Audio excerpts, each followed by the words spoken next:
ईश्वर की भक्ति में बड़ी शक्ति है। एक समय की बात है, एक छोटे से गांव में रमेश नाम का एक गरीब किसान रहता था।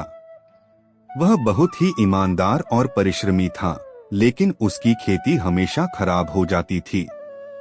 कई सालों से मेहनत करने के बावजूद उसकी आर्थिक स्थिति नहीं सुधर रही थी। रमेश के पड़ोसी उसे ताने मारते थे, लेकिन वह हमेशा ईश्वर में आस्था रखता था और कहता था, ईश्वर जो करता है हमारे भले के लिए करता है। उसकी भक्ति से सब ठीक हो जाएगा। एक दिन गांव में भारी बारिश हुई और नदी में बाढ़ आ गई। गांव के सभी लोग अपने घर छोड़कर सुरक्षित स्थानों की ओर भागने लगे, लेकिन रमेश अपने घर में बैठकर भगवान की पूजा करता रहा। उसके दोस्तों ने उसे समझाया, रमेश जल्दी चलो, नहीं तो पानी तुम्हें बहा ले जाएगा।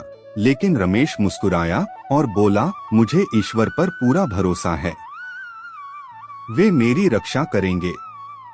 पानी धीरे धीरे बढ़ने लगा और उसके घर में घुसने लगा। तभी एक नाव आई और नाविक ने कहा, आ जाओ, तुम्हें बचाने आए हैं। रमेश ने फिर मना कर दिया और कहा, भगवान खुद आएंगे मुझे बचाने। फिर पानी और बढ़ गया। रमेश छत पर चढ़ गया। तभी एक हेलीकॉप्टर आया और लोगों ने रस्सी नीचे फेंकी, लेकिन रमेश ने फिर मना कर दिया। अंततः पानी बहुत बढ़ गया और रमेश डूब गया। स्वर्ग में पहुंचने के बाद उसने भगवान से पूछा, प्रभु, मैंने तो आप पर पूरा भरोसा रखा, फिर भी आपने मुझे बचाया क्यों नहीं?